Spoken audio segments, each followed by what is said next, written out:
ಮೊನ್ನೆ ಮಾನ್ಯ ಮುಖ್ಯಮಂತ್ರಿಗಳ ಜೊತೆಗೆ ಪ್ರೀ ಬಜೆಟ್ ಮೀಟಿಂಗಲ್ಲಿ ಏನೇನು ನನ್ನ ಇಲಾಖೆ ವತಿಯಿಂದ ಆ, ಆ, ನಮ್ಮ ಬೇಡಿಕೆಗಳು ಏನೇನಿದ್ದಾವೆ ಕೆಲವೆಲ್ಲದೂ ಕೂಡ, ಯಾಕೆಂದರೆ ನಾನು 2023ರಲ್ಲಿ ಶಿಕ್ಷಣ ಸಚಿವನಾದ ಮೇಲೆ ನಮ್ಮದೊಂದು ಇಂಟ್ರಿಮ್ ಬಜೆಟ್ ಬಂತು, ಮಧ್ಯಂತರ ಬಜೆಟ್. ಆ ಟೈಮಲ್ಲೂ ಕೂಡ ಬಿ ಜೆ ಪಿಯವರು ಏನು ಬಜೆಟ್ ಮಾಡಿದ್ರು ಅದಕ್ಕಿಂತ ಹೆಚ್ಚು ಕೊಟ್ಟರು. ಅದಾದಮೇಲೆ 2024 ಜಾಸ್ತಿ ಕೊಟ್ಟರು, 25 ಜಾಸ್ತಿ ಕೊಟ್ಟರು, ಈಗ 26ಕ್ಕೂ ಕೂಡ ಅದು ಯೂಶಲಿ ಗಾತ್ರ ಜಾಸ್ತಿ ಆಗ್ತದೆ ಕಾರ್ಯಕ್ರಮಗಳೂ ಕೂಡ.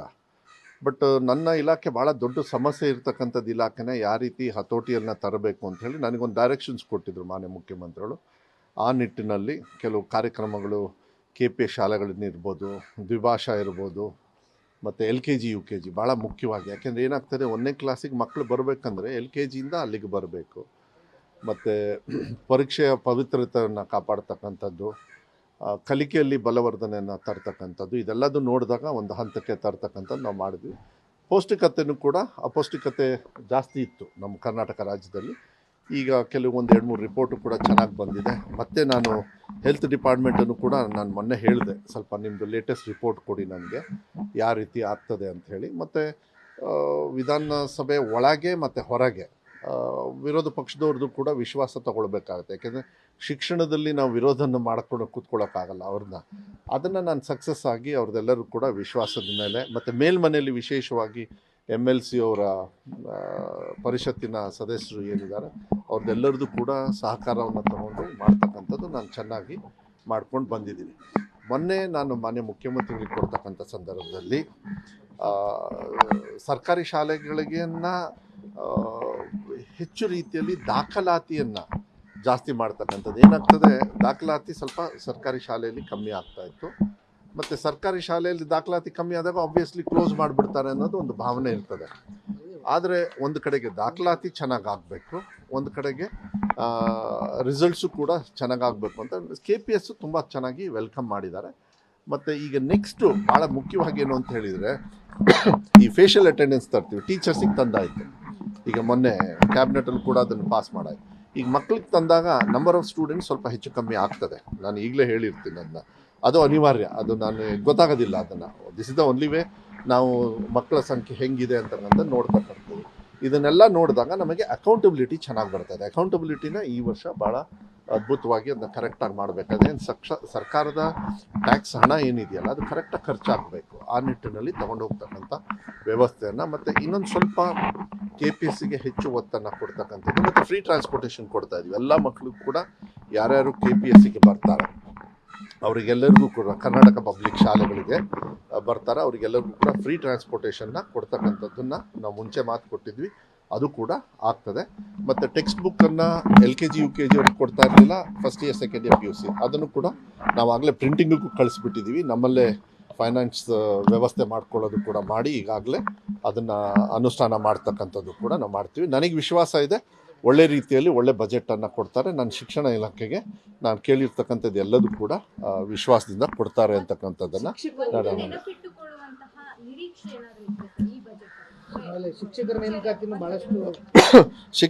ಶಿಕ್ಷಕರ ನೇಮಕಾತಿ ಐ ಥಿಂಕ್ 12ನೇ ತಾರೀಕು 13ನೇ ತಾರೀಕು ಒಂದು ಜಡ್ಜ್ಮೆಂಟ್ ಒಂದು ಕೋರ್ಟಲ್ಲಿ ಬರಬೇಕು.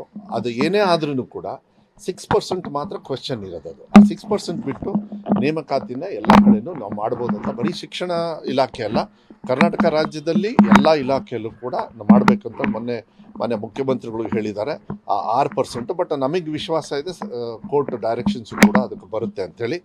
ನಾವು ಪ್ರಿಪ್ರೇಷನ್ ಏನು ಮಾಡಬೇಕು, 10,500 ಟೀಚರ್ಸ್ನ ರಿಕ್ರೂಟ್ಮೆಂಟ್ ಮಾಡೋದು ಸರ್ಕಾರಿ ಶಾಲೆಗಳಲ್ಲಿ. ಅನುದಾನಿತ ಶಾಲೆಯಲ್ಲಿ ಸುಮಾರು 5,000 ಚಿಲ್ಲರೆ, ಅಂದರೆ 6,000 ಹೆಚ್ಚು ಕಮ್ಮಿ ಆಗುತ್ತೆ ಅವ್ರಿಗೂ ಕೂಡ. ಮತ್ತು ಇನ್ನೂ ಇಲಾಖೆಯಲ್ಲಿರ್ತಕ್ಕಂಥ ಯಾವುದಾದ್ರು ಏನು ನೇಮಕಾತಿ ಪ್ರಕ್ರಿಯೆ ಆಗಬೇಕು ಅದನ್ನು. ಬಟ್ ಒಂದು ಗ್ಯಾರಂಟಿ ನಾನು ಕೊಡಲಿಕ್ಕೆ ಇಷ್ಟಪಡ್ತೀನಿ, ಜೂನ್ 1ನೇ ತಾರೀಕು ಸ್ಕೂಲ್ ಸ್ಟಾರ್ಟ್ ಆಗ್ತದೆ.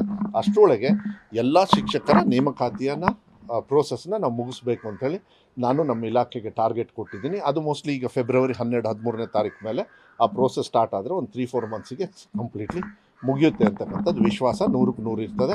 ಸೊ ಶಿಕ್ಷಕರು ನೇಮಕಾತಿಯನ್ನು ಆಗಲೇ 13,000 ಜನರು ತಗೊಂಡು ಟೀಚರ್ಸ್ನ ನಮ್ಮ ಸರ್ಕಾರ ಬಂದ ಮೇಲೆ ಆಗಲೇ physically they are already teaching there. ಇನ್ನೂ 10,000 ಮತ್ತು 6,000 ಬಂದರೆ ನನಗನ್ಸುತ್ತೆ ಒಂದು 7-8 ಸಾವಿರ ಟೀಚರ್ಸ್ನ ಬರ್ತಕ್ಕಂಥದ್ದು. ಮತ್ತು ಸ್ಪೆಷಲ್ ಟೀಚರ್ಸು ನಾನು ಈ ಸತಿ ಕೇಳಿರ್ತಕ್ಕಂಥದ್ದು ಸಂಗೀತ, ಆರ್ಟು, ಕಂಪ್ಯೂಟರು ಮತ್ತು ಫಿಸಿಕಲ್ ಟ್ರೈನಿಂಗ್, ಈ 3-4 ಸೆಕ್ಟರ್ಗೆ ನಾನು ಕೇಳಿದ್ದೀನಿ. ಅದನ್ನು ಬಜೆಟಲ್ಲಿ ನನಗೆ ವಿಶ್ವಾಸ ಇದೆ, ಕೊಡ್ತಾರೆ ಅಂತೇಳಿ ವಿಶ್ವಾಸ ಇದೆ. ಅದನ್ನು ನೋಡ್ಬೋದು. ಆಮೇಲೆ ಭಾಳ ಮುಖ್ಯವಾಗಿ ಏನಂತಂದರೆ ದಾಖಲಾತಿಯನ್ನು ಹೆಚ್ಚು ಮಾಡೋದಕ್ಕೆ ನಾವು ಹಿಂದೆ ರೆಡಿ ಮಾಡ್ಕೊಳ್ಬೇಕಾಗುತ್ತೆ. ಶಿಕ್ಷಕರು ಬೇಕಾಗುತ್ತೆ, KPS ಶಾಲೆಗಳು ಕೊಡಬೇಕಾಗುತ್ತೆ, ಟ್ರಾನ್ಸ್ಪೋರ್ಟೇಷನ್ ಕೊಡಬೇಕಾಗುತ್ತೆ, ಮಕ್ಕಳನ್ನ ಹಳ್ಳಿ ಕಡೆಯಿಂದ ಕರ್ಕೊಂಡು ಬಂದು ಅವ್ರಿಗೆ ಈ KPSಲ್ಲಿ ಯಾರು ಅಡ್ಮಿಷನ್ ಬೇಕು ಅಂತಾರೆ ಇವರಿಗೆಲ್ಲ ಕೊಡ್ತಕ್ಕಂಥದ್ದು ಬದಲಾವಣೆ ಏನಂತೂ ಕೂಡ ನಾವು ಕಾಣ್ತಕ್ಕಂಥದ್ದು.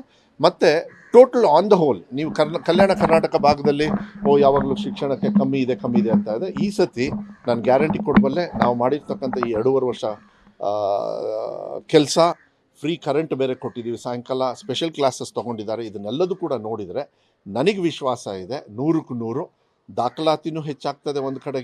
ಒಂದು ಕಡೆ ಕಮ್ಮಿ ಆಗುತ್ತೆ, ಯಾಕೆಂದರೆ ಫೇಶಿಯಲ್ ಅಟೆಂಡೆನ್ಸ್ ಬಂದಾಗ ಅದು ಫಿಸಿಕಲ್ ಥರದ್ದು.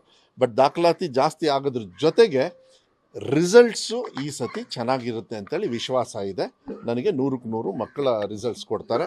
ಆಮೇಲೆ 2ನೇ ಮತ್ತು 3ನೇ ಎಕ್ಸಾಮ್ ಪದ್ಧತಿ ಏನಿದೆಯಲ್ಲ ಅದನ್ನು ಒಳ್ಳೆ ರೀತಿಯಲ್ಲಿ ಮಕ್ಕಳು ಓಪನ್ ಆಗಿ, ಆ ಟೆನ್ಷನ್ ಇತ್ತು ಮಕ್ಕಳಿಗೆ, ಆ ಟೆನ್ಷನ್ ಇಲ್ಲದೆ ಎಕ್ಸಾಮ್ ಬರೀತಕ್ಕಂಥ ಪದ್ಧತಿಯನ್ನು ಕೂಡ ಮಾಡ್ಕೊಂಡು ಹೋಗ್ತಕ್ಕಂಥ ವ್ಯವಸ್ಥೆಯನ್ನು ನಾವು ಮಾಡ್ತಾಯಿದ್ದೀವಿ. ಆಮೇಲೆ KPS ಶಾಲೆಗಳನ್ನು ಸಮಾನತೆಯಾಗಿ ಕೊಡ್ತಾಯಿದ್ದೀವಿ ನಾವು. ಕಲ್ಯಾಣ ಕರ್ನಾಟಕಕ್ಕೆ ಹೆಚ್ಚು ಒತ್ತನ್ನು ಕೊಡೋದ್ರಿಂದ ಅಲ್ಲಿಗೆ ಒಂದು 200 KPS ಶಾಲೆಗಳು ಜಾಸ್ತಿ ಆಗ್ತಾ ಇದ್ದಾವೆ. ಇಡೀ ಕರ್ನಾಟಕ ರಾಜ್ಯದಲ್ಲಿ ಬೇರೆ ಬೇರೆ ಕಡೆಗೆಲ್ಲ 3-4 ಬರುತ್ತೆ, 2-3 ಕೆಲವು ಕಡೆಗೆ.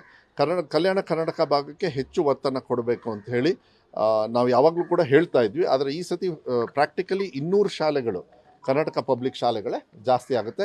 ನೇಮಕಾತಿ ಪ್ರಕ್ರಿಯೆಯಲ್ಲೂ ಕೂಡ ಹೆಚ್ಚು ಒತ್ತನ್ನು ಕಲ್ಯಾಣ ಕರ್ನಾಟಕ ಭಾಗಕ್ಕೆ ಕೊಡಬೇಕು ಅಂತೇಳಿ ನಾವು ತೀರ್ಮಾನವನ್ನು ಮಾಡಿದ್ದೀವಿ. ಮತ್ತು ಯಾವುದೇ ಕಾರಣಕ್ಕೂ ನಾವು ಕ್ಲೋಸ್ ಮಾಡಲ್ಲ ಶಾಲೆಗಳನ್ನು. ನಿಮಗೆ ಗೊತ್ತು, ಮೊನ್ನೆ ಒಂದು ವಿಚಾರನ BJPಯವರು ಟ್ವೀಟ್ ಮಾಡಿದ್ದಾರೆ, ನಾನು ನೋಡಿದೆ, ತಾವು ಕೂಡ ನೋಡಿರ್ತೀರಿ. ಏನಂತ, ನಲಿಕಲಿ ನಾವು ಈ ಸತಿ ನಿಲ್ಲಿಸ್ತಾ ಇದ್ದೀವಿ, ಯಾಕೆಂದರೆ ಅದು ಪದ್ಧತಿ ಅದು ಸರಿ ಇಲ್ಲ. ಈಗ ಬೆಳಮಲ್ಲಿಯವರು ಅಲ್ಲ, ಅವರು ಬಂದು ಈಗ ಅವರು ಕೂಡ ಸ್ವಾಗತವನ್ನು ಮಾಡಿದರು. ಇಲ್ಲ, ಇದು ಏನು ವಿರೋಧ ವ್ಯಕ್ತಪಡಿಸಿದ್ರು, ಇರಬೇಕು ಅಂತ ಮಾಡಿಲ್ಲ, ಬಂದು ತೆಗಿಬೇಕು ಅಂತ ಮಾಡಿದ್ದಾರೆ. ಅವರು ಕೂಡ ಇದನ್ನು ಹಳೆ ಸಿಸ್ಟಮ್ಮು 30 ವರ್ಷದ್ದು, ಈಗ ತಾನೇ ಬಂದು ಈಗ ನಾವು ತಿಂಡಿ ತಿಂದ್ಕೊಂಡು ಮನೆಯಿಂದ ಇಲ್ಲಿಂದ ಹೊರಟ್ರು. ನೀವು ಬರೋಕ್ಕಿಂತ ಮುಂಚೆ ನೋಡಿದ್ರೇನೋ ಗೊತ್ತಿಲ್ಲ. ಇದನ್ನು ಬದಲಾವಣೆ ಮಾಡಬೇಕಾಗತ್ತೆ ಅಂತ ಹೇಳಿದರು. ಇನಿಷಿಯಲಿ ಅವ್ರದ್ದೆಲ್ಲ ಇತ್ತು, ಇನಿಷಿಯಲಿ 1 ವರ್ಷದ ಹಿಂದೆ ಎಲ್ಲ ಮುಂಚೆ. ಈಗ ಅವ್ರಿಗೂ ಕೂಡ ಅರ್ಥ ಆಗಿದೆ. ಮಕ್ಕಳಿಗೆ 1ನೇ ಕ್ಲಾಸಲ್ಲಿ ಕಲಿಬೇಕಾದ್ರೆ 3ನೇ ಕ್ಲಾಸ್ ಮಕ್ಕಳದ್ದು ಹೇಳ್ಕೊಟ್ರೆ ಅದೇ ಕ್ಲಾಸ್ ರೂಮಲ್ಲಿ 1ನೇ ಕ್ಲಾಸ್ ಮಗು ಹೆಂಗೆ ಅಬ್ಸರ್ವ್ ಮಾಡೋಕ್ಕಾಗತ್ತೆ? ಇಲ್ಲ, 1ನೇ ಕ್ಲಾಸ್ದು ಕಲ್ತಿರೋದು 3ನೇ ಕ್ಲಾಸ್ದು ಟೈಮ್ ವೇಸ್ಟ್ ಮಾಡ್ತಾ ಇದ್ದೀರಾ. ಇದು ನಲಿಕಲಿ ಅಂತಕ್ಕಂಥದ್ದು ಆ ಟೈಮಲ್ಲಿ ತಂದಿರ್ತಕ್ಕಂಥದ್ದು ಒಳ್ಳೆಯದು. ಬಟ್ ಕ್ರಮೇಣ ಅದು ಅನುಷ್ಠಾನ ಮಾಡೋದ್ರಲ್ಲಿ ವ್ಯತ್ಯಾಸಗಳೆಲ್ಲದು ಅಂತೇಳಿ ನಾನು ಹೇಳೋದಕ್ಕೆ ಹೋಗೋದಿಲ್ಲ. ಆದರೆ ಈ 3 ಕ್ಲಾಸ್ ರೂಮ್ಸ್ನೂ ಕೂಡ ಸಪ್ರೇಟಾಗಿ ಅವರಿಗೆ ಮಕ್ಕಳು ಹೇಳ್ಕೊಟ್ಟಾಗ ಮಾತ್ರ ಅದು ಸರಿ ಆಗ್ತದೆ. ಅದು ಒಳ್ಳೆ ರೀತಿಯಲ್ಲ ಶಿಕ್ಷಣ ಅಂತ ಹೇಳಿ ನಾವು ಮಾಡ್ತಾಯಿದ್ವಿ.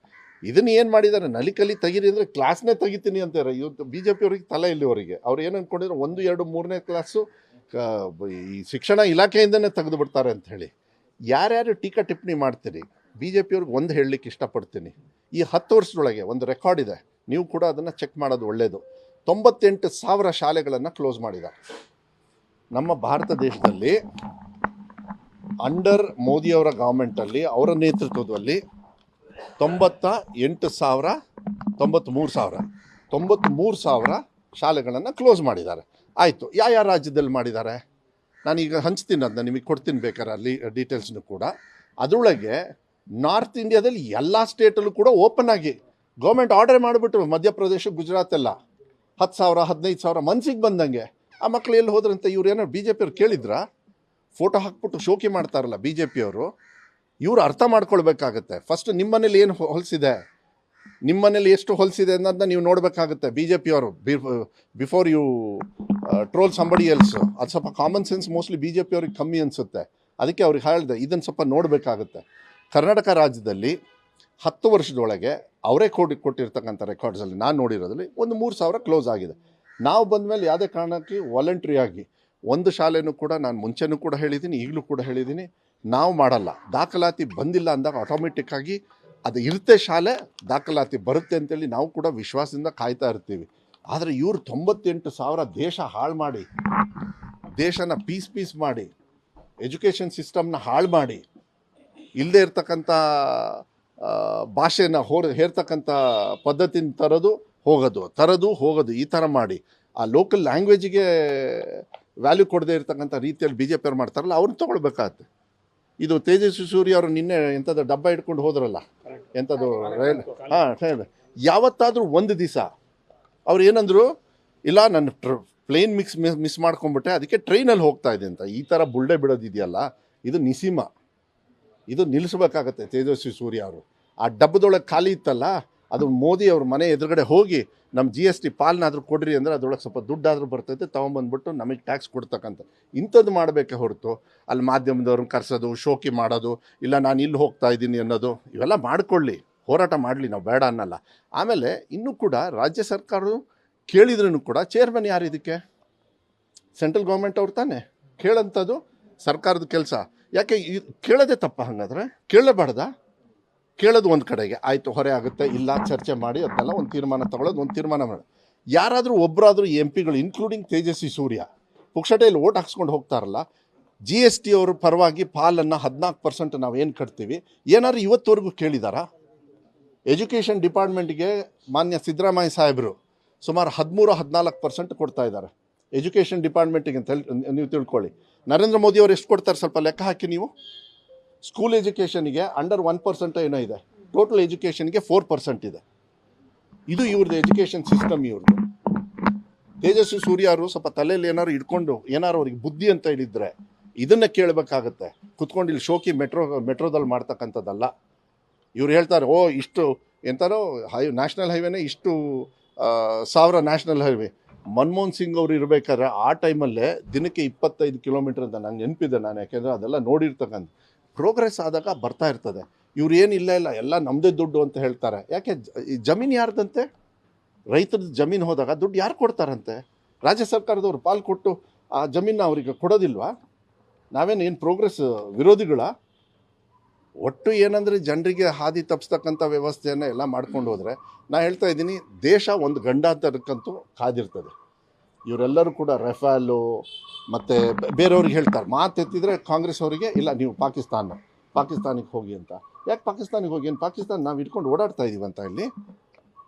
ಇದೆಲ್ಲ ಪದ್ಧತಿ ನಿಲ್ಲಿಸ್ಬೇಕಾಗುತ್ತೆ. ಈ ಥರ ಡೋಂಗಿ ಏನು ಈ ಮೆಟ್ರೋಲ್ ಓಡಾಡ್ತಕ್ಕಂಥದ್ದು ಪದ್ಧತಿಯನ್ನು ಬಿಟ್ಟು ಪಾರ್ಲಿಮೆಂಟ್ ನಡೀತಾ ಇದೆ, ಮರ್ಯಾದೆಯಿಂದ ಅಲ್ಲಿ ಹೋಗಿ ಸ್ವಲ್ಪ GSTನ ಕೊಡ್ತಕ್ಕಂಥದ್ದು ತೊಗೊಳ್ಬೇಕಾಗತ್ತೆ. ನಿರ್ಮಲಾ ಸೀತಾರಾಮ್ ಅವರು ಶ್ರೀಮತಿ ನಿರ್ಮಲಾ ಸೀತಾರಾಮ್ ಅವರು ಗೆದ್ದಿರೋರು ಕರ್ನಾಟಕದಿಂದ ಅನ್ನೋದನ್ನ ನೆನ್ಪಿಟ್ಕೊಳ್ಬೇಕಾಗತ್ತೆ. ತೇಜಸ್ವಿ ಸೂರ್ಯ ಅವರು ಇದನ್ನು ಹೋಗಿ ಅವ್ರ ಮನೆ ಎದುರುಗಡೆ ಹೋಗಿ ಹೇಳಿದರೆ ಅಟ್ಲೀಸ್ಟ್ ಒಂದು 4 ಕಾಸಾದರೂ ಬರುತ್ತೆ. ನಾವು ಬೆವರು ಸುರಿಸಿ ನಮ್ಮ ರೈತರು, ನಮ್ಮ ಕೂಲಿ ಕಾರ್ಮಿಕರು ಎಲ್ಲದಕ್ಕೂ, ಇಡ್ಲಿ ತಿನ್ನೋದಕ್ಕೂ GST ಕೊಡ್ತಾರೆ, ಮೊಸರಿಗೂ GST ಬೇಕು. ನೀವು ಈಗ ಬಂದ್ರಿ ಅಂದರೆ ನಿಮ್ಮ ಪೆಟ್ರೋಲಿಗೂ GST, ಎಲ್ಲದನ್ನೂ ಅವ್ರು ಹೊತ್ಕೊಂಡು ಹೋಗ್ತಾರೆ. ಕೊಡೋದೆಷ್ಟು? ಬೇರೆ ರಾಜ್ಯದವ್ರಿಗೆ ಕೊಡಬೇಡಿ ಅನ್ನೋದಿಲ್ಲ, ನಾವು ಕೊಡಿ ಬೇರೆ ರಾಜ್ಯದವರಿಗೆ. ಅವರು ಈ ನಮ್ಮ ಫೆಡರಲ್ ಸಿಸ್ಟಮಲ್ಲಿ ಅವರಿಗೂ ಕೂಡ ಕೊಡಬೇಕು. ಆದರೆ ನಮ್ಮ ಪಾಲು ಏನಾಗುತ್ತೆ ಅಂತೇಳಿ ನೋಡಬೇಕಲ್ಲ, ಅದನ್ನು ನಾವು ನೋಡಬೇಕಾಗುತ್ತೆ ಅನ್ನೋದನ್ನ ನಾನು ಹೇಳಲಿಕ್ಕೆ ಇಷ್ಟಪಡ್ತೀನಿ. ಈ ತೇಜಸ್ವಿ ಸೂರ್ಯ ಅವ್ರ ಡ್ರಾಮಾ ಗೇಮ್ ಏನಿದೆ ಅದನ್ನು ನಿಲ್ಲಿಸೋದು ಒಳ್ಳೆಯದು ಅಂತೇಳಿ ನಾನು ಭಾವಿಸ್ತೀನಿ.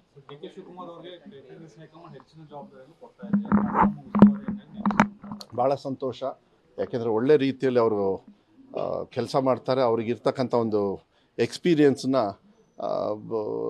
ರಾಷ್ಟ್ರ ಮಟ್ಟದಲ್ಲಿ ನಮ್ಮ ನಾಯಕರು ಅದನ್ನು ಉಪಯೋಗ ಮಾಡ್ಕೊಳ್ತಾರೆ ಅಂತ ಹೇಳಿದರೆ ನಾನು ನಿಜವಾಗ್ಲೂ ಅದನ್ನ ಸ್ವಾಗತ ಮಾಡ್ತೀನಿ. ಅದು ಒಳ್ಳೆಯದು ಕೂಡ, ಯಾಕೆಂದರೆ ಅದರಲ್ಲಿ ಸ್ಟ್ರಾಟರ್ಜಿ ಇದೆಲ್ಲದು ಮಾಡೋದು ಕೂಡ ಹೆಚ್ಚು ಅವರಿಗೆ ಉಪಯೋಗ ಮಾಡ್ಕೊಳ್ಳೋದು ಒಳ್ಳೆಯದು ಅಂತ ಹೇಳಿ ಭಾವಿಸ್ತೀನಿ.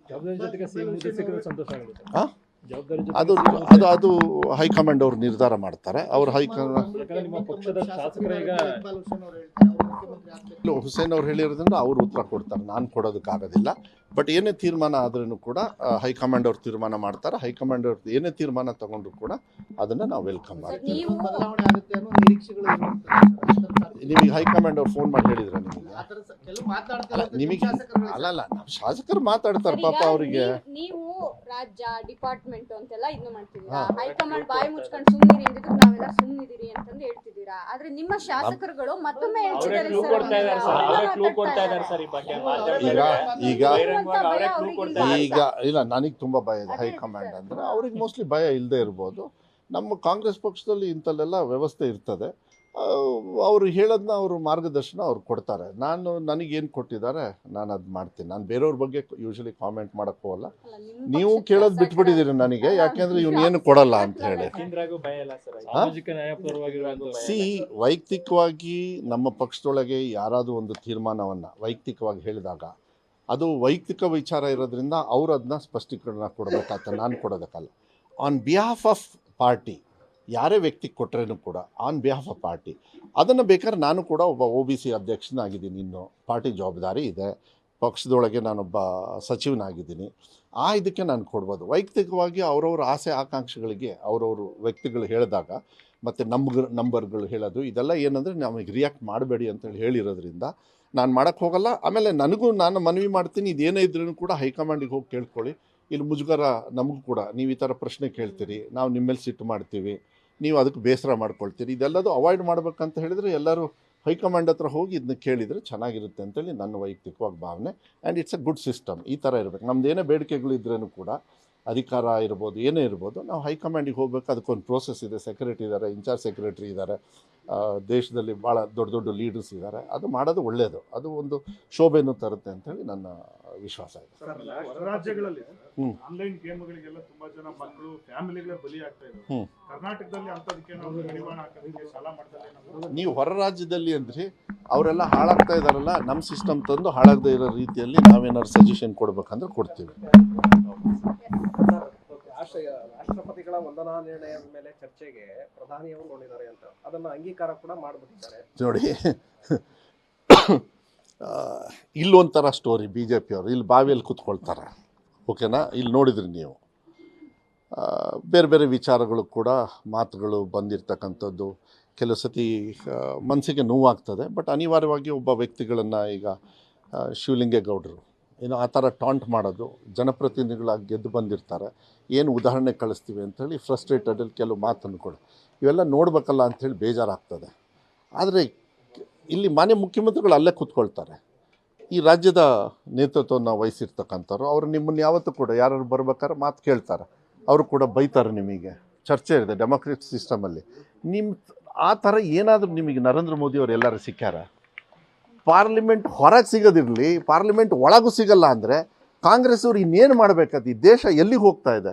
ಉತ್ತರ ಕೊಡ್ತಕ್ಕಂಥ ವ್ಯಕ್ತಿ ಉತ್ತರ ಕೊಡೋದಕ್ಕೆ ಆ ಸ್ಥಾನದಲ್ಲೇ ಇಲ್ಲ ಅಂತ ಹೇಳಿದರೆ ಅದೇನಪ್ಪ, ಅವತ್ತು ಎಲ್ಲ ಲೇಡೀಸ್ ಎಲ್ಲ ನಮ್ಮ ಮಹಿಳಾ ಇವರೆಲ್ಲ ಹೋದ್ರು ಅಂತ ಹೇಳಿದ್ರೆ ಅವರಿಗೆ ಆಪತ್ತು ಆಗ್ಬಿಡ್ತು ಅಂತ ಹೇಳಿ ಅಲ್ಲ, ನೀವು ಹಲ್ಲೆ ಮಾಡಕ್ಕೆ ಹೋಗಿದ್ರು ಅಂತ ಹೇಳಿ ಅಲ್ಲ, ಸ್ಪೀಕರೇ ಹೇಳ್ತಾರೆ ಅಂತ ಹೇಳಿದರೆ ಹಂಗಾರೆ ಫಸ್ಟ್ ಸ್ಪೀಕರ್ನ ತೆಗಿಬೇಕು. ಯಾಕಂದ್ರೆ ಆ ಬಾರ್ಡರ್ ಕ್ರಾಸ್ ಮಾಡಿದ್ದು ಅವ್ರ ಎದುರುಗಡೆ ತಾನೆ.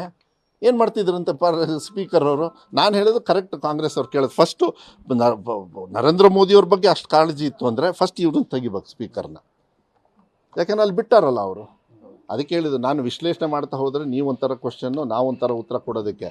ಬಟ್ ಡೆಮೊಕ್ರೆಟಿಕ್ ಸಿಸ್ಟಮಲ್ಲಿ ಪ್ರಶ್ನೆ ಕೇಳೋದು ವಿರೋಧ ಪಕ್ಷದ ಕರ್ತವ್ಯ, ಉತ್ತರ ಕೊಡೋದು ಆಡಳಿತ ಪಕ್ಷದ ಕರ್ತವ್ಯ.